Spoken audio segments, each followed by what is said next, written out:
So I want you to imagine looking at an X-ray of a patient's knee.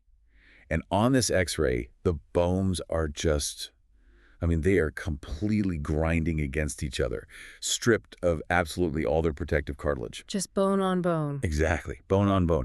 Now, you would expect that person to be in excruciating, life-altering pain. Oh, for sure. Anyone would. But then, and here's the crazy part, they report feeling zero discomfort, nothing. And then imagine another patient with a seemingly, normal X-ray, but they are in blinding agony, unable to even walk up a flight of stairs. Right, which is just so counterintuitive. Welcome to the paradox of joint pain. Yeah, it's wild. It really is. We tend to view medical imaging as this ultimate objective truth. Like, a broken arm shows a jagged white line on an X-ray, and boom, you cast it. Simple cause and effect. Exactly. But joint disease totally shatters that illusion of, binary engineering-like precision. It really forces us to look beyond just the mechanics and into the invisible biochemistry of the body. Which makes diagnosing and even just talking about joint pain incredibly tricky. Because if you live long enough, you are practically guaranteed to hear someone, maybe even yourself, complain about their arthritis. Oh, absolutely. It's such a common complaint. But jumping into our source material today for this deep dive, it reveals a massive misconception.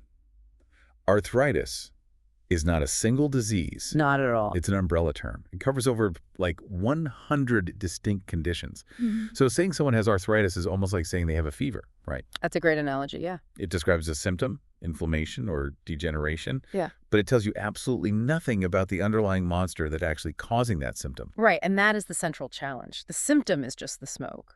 As clinicians and researchers, we need to identify the fire. Exactly. So our mission in this deep dive is to untangle the two, heavyweight champions of joint disease. Yeah. Osteoarthritis, which you'll hear us call OA, and rheumatoid arthritis, or RA. The big two. Right. Because we are looking at two entirely different mechanisms of joint destruction. One is a story of mechanical wear, tear, and this desperately imperfect repair process. And the other is a story of friendly fire. It's an immune system going totally rogue and attacking the very structures it was literally designed to protect. It's terrifying, honestly.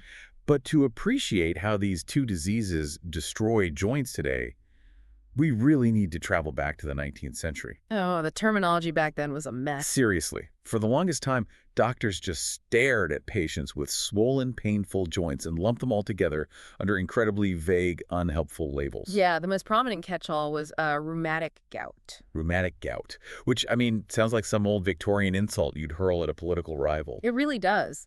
But physicians back then were slowly realizing they were looking at completely different biological processes hiding under that one massive label. Right. And the source material highlights this crucial breakthrough by a British physician named Sir Alfred Baring-Garrod in 1859. Garrod was brilliant.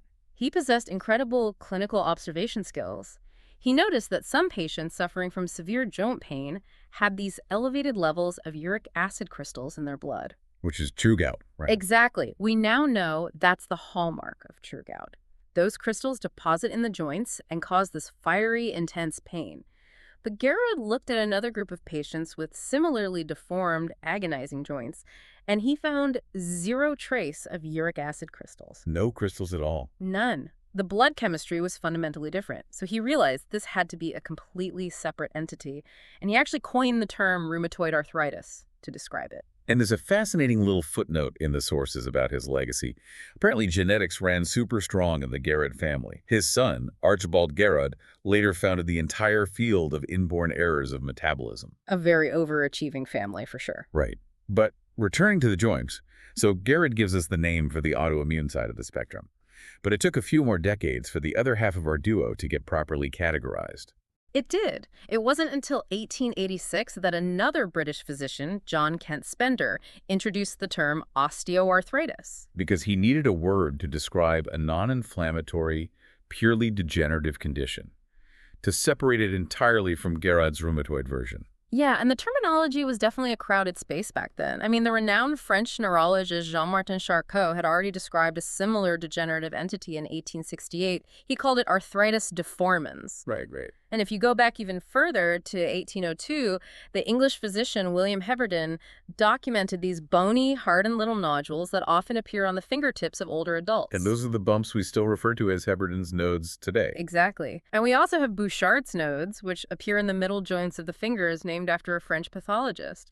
So you essentially have this map of 19th century European medical history written right into the anatomical changes of the human hand. That is such a wild way to look at it.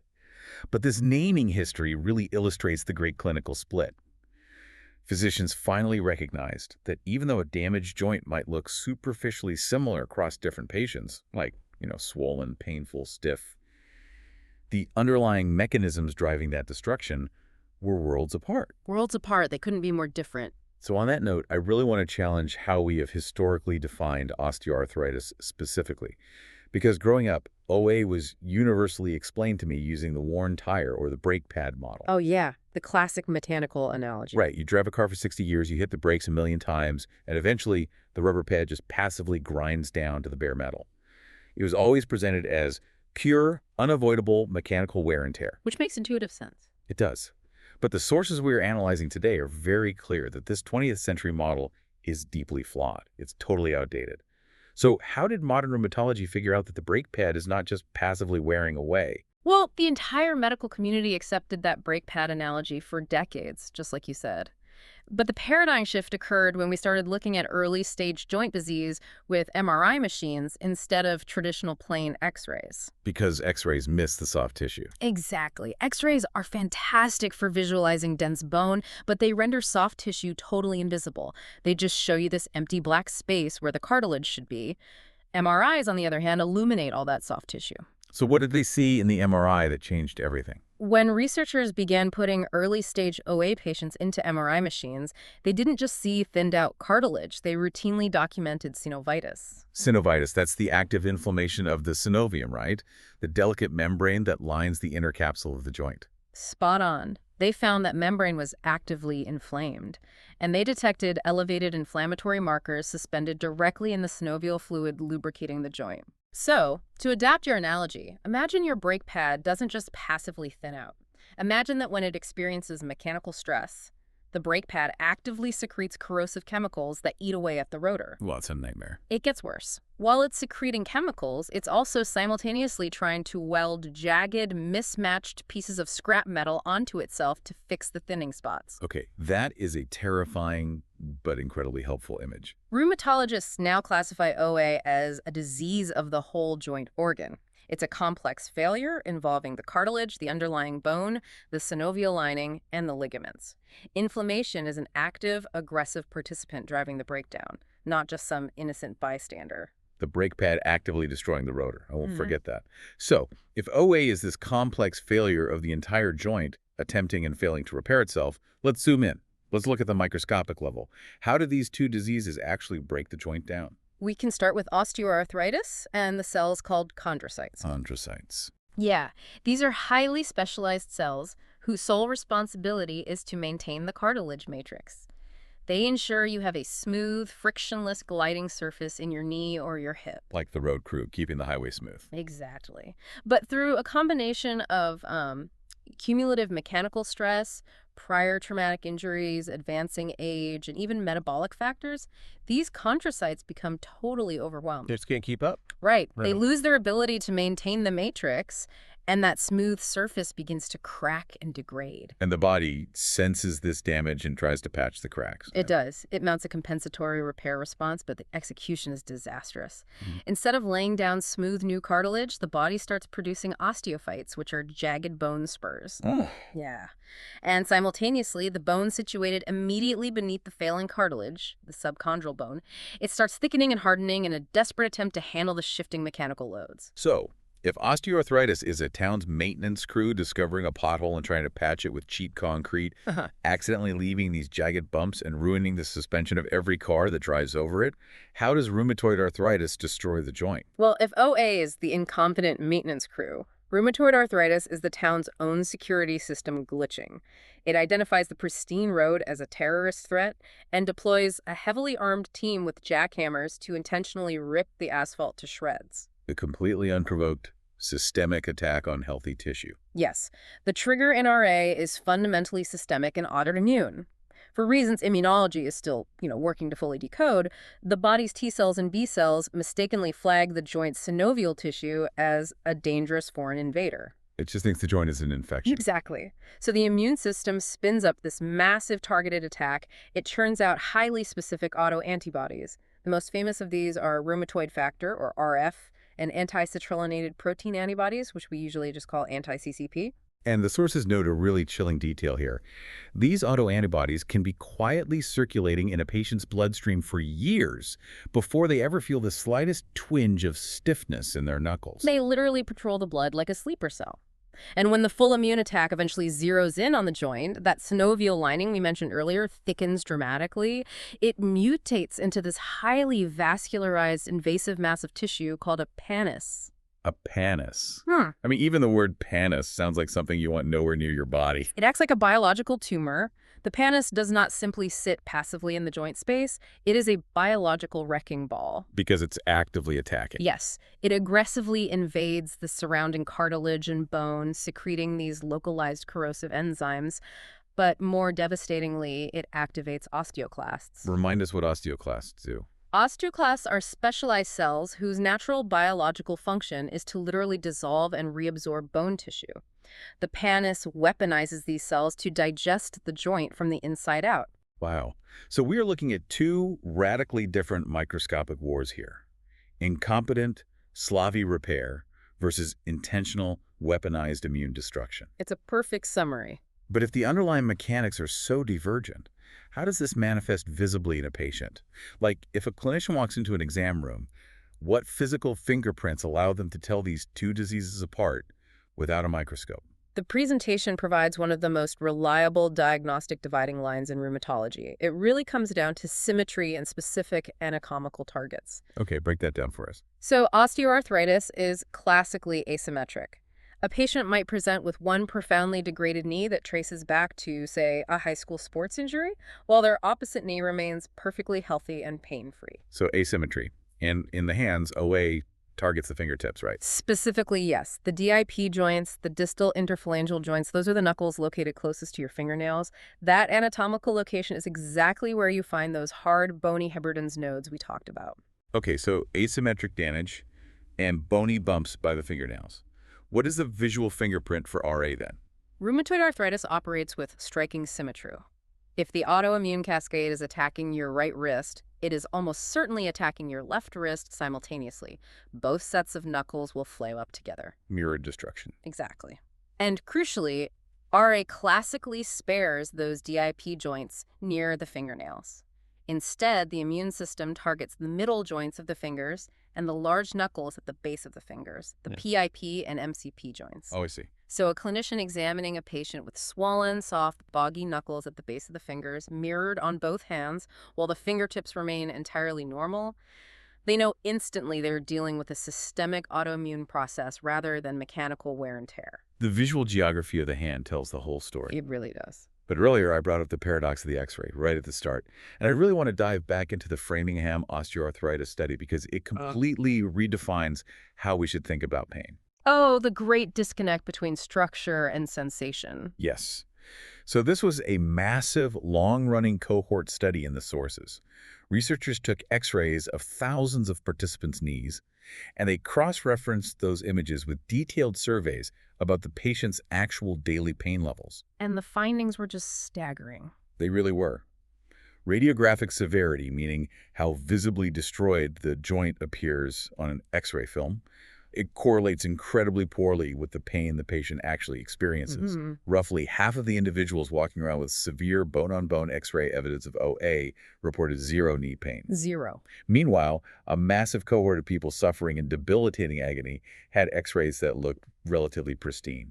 I mean, if the cartilage is entirely gone and two bones are grinding against each other with every step, how is it physically possible that the patient feels nothing? I know, it defies our basic intuition about how the body works. But this massive disconnect is precisely what forced the medical field to abandon the mechanical brake pad model. Because if it were just mechanical, the pain would match the picture. Exactly. If pain were strictly a byproduct of physical grinding, the X-ray would be a flawless predictor of the patient's agony. The disconnect proves that the invisible driver of pain in OA isn't simply the absence of cartilage. I mean, cartilage itself doesn't even have nerve endings. Right. The cartilage doesn't feel anything. The pain comes from everything surrounding the cartilage. Yes. The pain originates from the biochemistry of the joint fluid. It is driven by the low-grade synovial inflammation releasing cytokines that bathe the nerve endings. It is driven by the subchondral bone becoming painfully sensitized. So the X-ray is almost a distraction. Well, a terrifying-looking X-ray only proves your joint has sustained severe mechanical degradation. But if the chemical alarm bells in the surrounding tissues aren't ringing, your brain may never actually register that mechanical damage as agonizing pain. Wow. Pain is a highly complex neurological and biochemical event, not just a photograph of a worn-out hinge. That completely flips the script. But if joint pain is driven by this toxic chemical soup, what pours the chemicals into the joint in the first place? Let's move from the physical symptoms to the diverging risk factors, because this is where the environmental triggers tell a fascinating story. Absolutely. With osteoarthritis, the primary risk factors revolve around mechanics and metabolism. Like age and injury. Right. Advancing age is a significant factor, as is prior traumatic joint injury.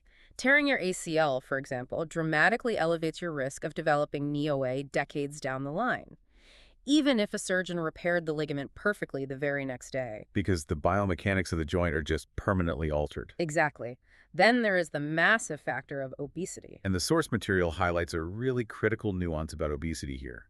We intuitively assume excess weight causes OA simply by crushing the knee under a heavy physical load, like more weight equals more grinding. But it's much more sinister than just gravity.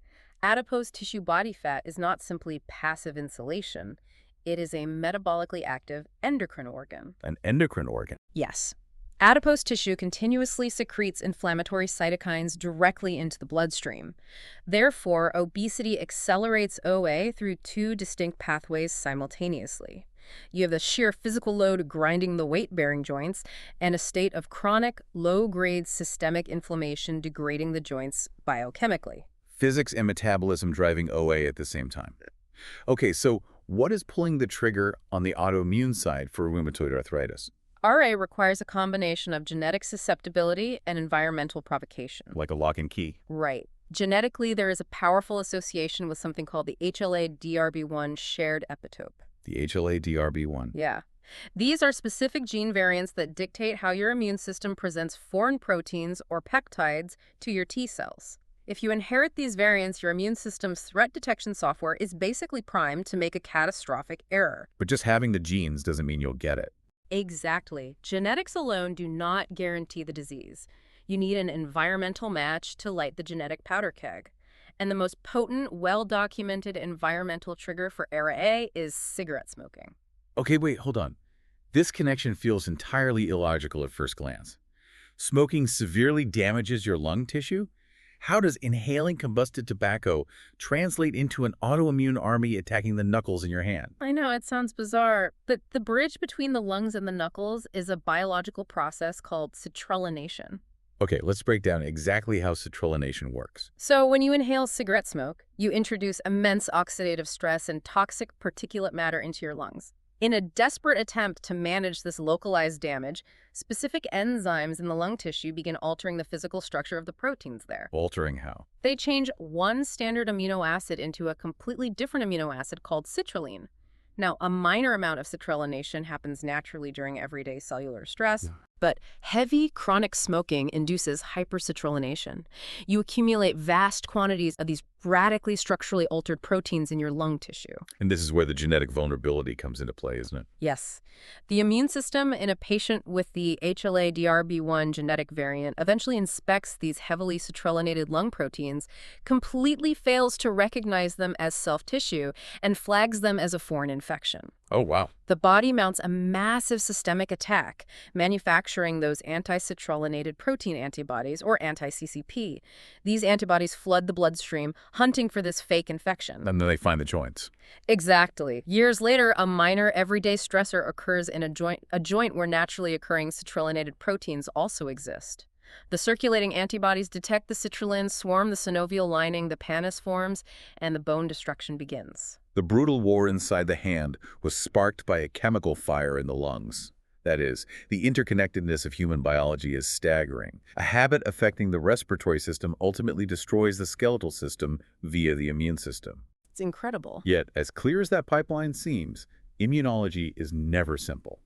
The sources point out that a significant chunk of RA patients completely defy this exact immunological profile. Yeah, this is the ongoing debate surrounding seronegative RA.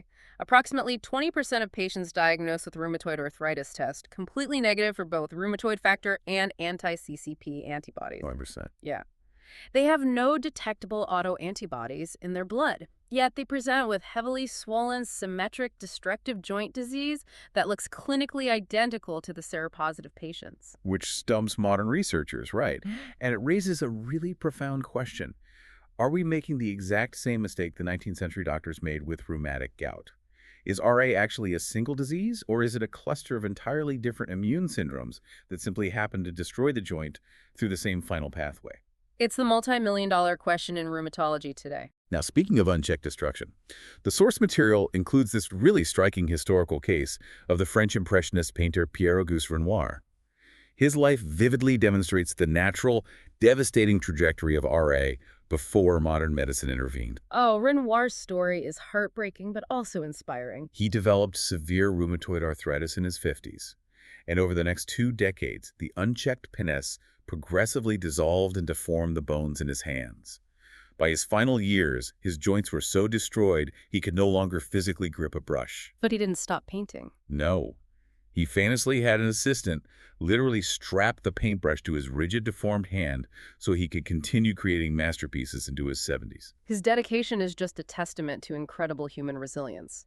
Medically, though, his case is continually cited as a grim illustration of the disease's natural course in the pre-biologic era. The severe, crippling joint damage he endured was virtually inevitable for anyone diagnosed with aggressive RA at the time. Right. And before we discuss the modern miracles that prevent that kind of deformity today, there is a brilliant myth-busting anecdote in the sources that I have to bring up. Oh, the knuckle cracking. Yes, generations of children have been scolded that cracking their knuckles will give them arthritis. An American physician named Donald Unger decided to definitively test this through a 60-year self-experiment. It is a legendary piece of scientific dedication. Every single day, for 6 decades, Dr. Unger cracked the knuckles of his left hand, and he deliberately refrained from cracking the knuckles on his right hand, serving as his own internal control group. 60 years. 60 years of continuous mechanical popping.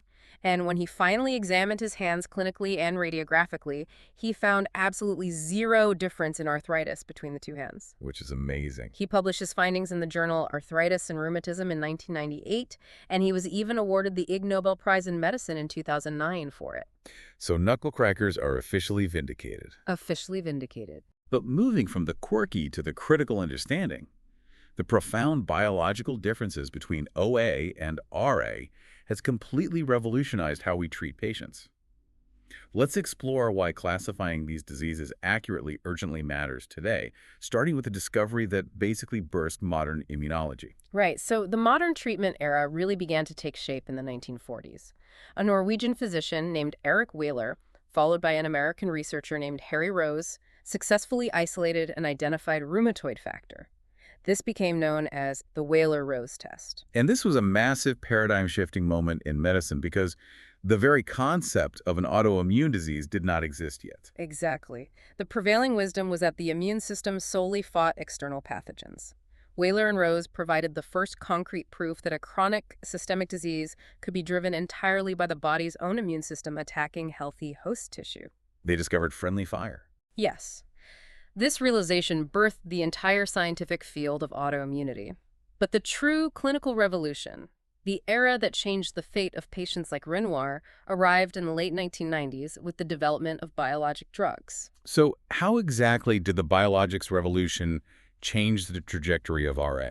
Well, scientists mapping the immune cascade identified a specific inflammatory cytokine called tumor necrosis factor alpha, or TNF-alpha. TNF-alpha. Right. TNF-alpha acts as the primary chemical ringleader.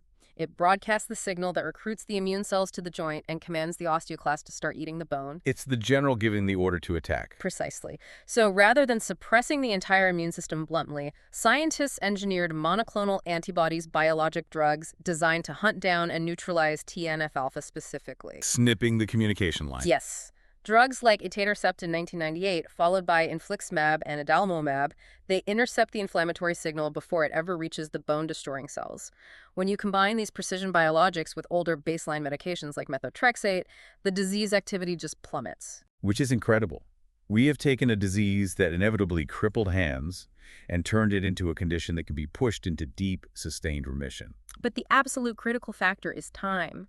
Rheumatoid arthritis operates on a strict treat early, treat aggressively protocol. Time is tissue. Exactly. There is a narrow window of opportunity early in the disease course where neutralizing TNF-alpha can prevent irreversible bone erosion. Once the osteoclasts dissolve the bone, no drug can bring it back. This is why diagnosing RA early via those antibody blood tests, rather than waiting for visible X-ray damage, is the paramount goal in rheumatology. And halting the systemic inflammation is also literally a matter of life and death, because RA is not simply a disease of the joints. That is a dangerous, lingering misconception. It really is. The inflammation-driving RA travels through the bloodstream, meaning it can damage nearly any organ system. Like what else? It can cause severe interstitial lung disease, it can inflame the pleural lining around the lungs and the pericardium around the heart, and it even attacks the blood vessels. Patients with rheumatoid arthritis carry a significantly elevated risk of premature cardiovascular disease, entirely independent of traditional risk factors like high cholesterol or blood pressure. It's a whole body fire. Now, while RA has these targeted biologics, osteoarthritis doesn't have a miracle drug to halt its progression yet. Right? Unfortunately, no. Because OA involves massive biomechanical forces and complex whole joint failure, management focuses on the long game of joint preservation. Like physical therapy. Yes, interventions heavily prioritize physical therapy to stabilize the surrounding musculature and weight loss to simultaneously reduce the sheer physical crushing force and turn down that metabolic inflammation radiating from the adipose tissue. So until we can engineer a way to regrow healthy cartilage matrix, OA management requires modifying the physical and chemical environment of the joint as much as possible. Exactly. But there is one natural biological state that achieves this targeted suppression of the immune system almost flawlessly. And honestly, it sounds like science fiction. Pregnancy. It really is incredible. The sources explain that many women suffering from rheumatoid arthritis experience a substantial, almost miraculous relief of their joint pain and inflammation during pregnancy, only to suffer a massive rebound flare-up in the months following delivery. It is one of the most fascinating phenomena in human biology. Think about it. A developing fetus contains DNA from the father, meaning it is technically composed of foreign tissue. Right, half of it is foreign to the mother's body. Right. So to prevent the mother's immune system from attacking the fetus, the maternal body orchestrates a massive temporary shift in immune tolerance. It rapidly scales up the production of regulatory T cells, or TREGs. TREGs? Yeah, these TREGs act as biological peacekeepers. They actively suppress the specific inflammatory pathways that would normally attack foreign tissue. And as a wonderful byproduct of protecting the baby, these peacekeepers also shut down the crossfire attacking the mother's joints. It's like a systemic ceasefire. So if a pregnant body naturally figures out how to deploy these biological peacekeepers to turn off a devastating autoimmune response, could studying that mechanism be the ultimate master key? Like, could mapping how TREGs induce tolerance be the path to permanently curing autoimmune diseases rather than just endlessly suppressing them with biologic drugs? Replicating maternal immune tolerance pharmacologically is essentially the holy grail of modern immunology. Researchers are obsessively studying the exact hormonal and cellular shifts that ramp up those regulatory T cells during gestation. Because if we figure that out, if we can engineer a therapy that teaches the immune system to permanently tolerate the synovial tissue again, we wouldn't just be halting the joint destruction. We would be rewriting the immune system's threat detection software back to its original healthy baseline. A true cure inspired by the biology of pregnancy. That is mind-blowing. Okay, let's do a rapid-fire recap of the crucial takeaways from our sources today. Number 1, OA is a biomechanical and inflammatory failure of the whole joint organ, while RA is a systemic, unprovoked autoimmune attack. Spot on. And number 2, the physical presentation is your immediate diagnostic clue. OA hits the fingertips asymmetrically. RA attacks the large knuckles and wrists with mirrored symmetry. Number 3, RA is a dangerous whole-body disease that damages the lungs and cardiovascular system, not just the cartilage. And number 4, remember the Framingham study. Severe structural damage on an X-ray correlates incredibly poorly with the actual biochemical pain a patient feels in OA. Yes, the X-ray is not the full picture. And finally, number 5, time is tissue in RA. Early, aggressive intervention with biologics intercepts the inflammatory signals and prevents irreversible bone loss. So that's the perfect summary. So here is a final provocative thought for you to mull over as we end this deep dive. If the rogue immune system in rheumatoid arthritis can be so powerfully triggered by an environmental exposure like smoking, and so perfectly suppressed by a natural biological state like pregnancy, what else in our modern, hyper-industrialized environment might be invisibly tricking our immune systems? That's the big question. Could the rising global rates of autoimmune diseases be fundamentally linked to how far we have removed ourselves from the ancient natural environments our immune system spent millions of years evolving to handle? It raises a profound point about the evolutionary mismatch between our ancient biology and the chemical reality of our modern world. Something to definitely think about. Thank you for joining us on this deep dive into the source material today. Keep learning, keep questioning the complex world around you, and the next time you hear someone mention their arthritis, or look at a simple X-ray of a knee, remember just how much murky, brilliant, and fascinating biology is fighting a quiet war right beneath the surface.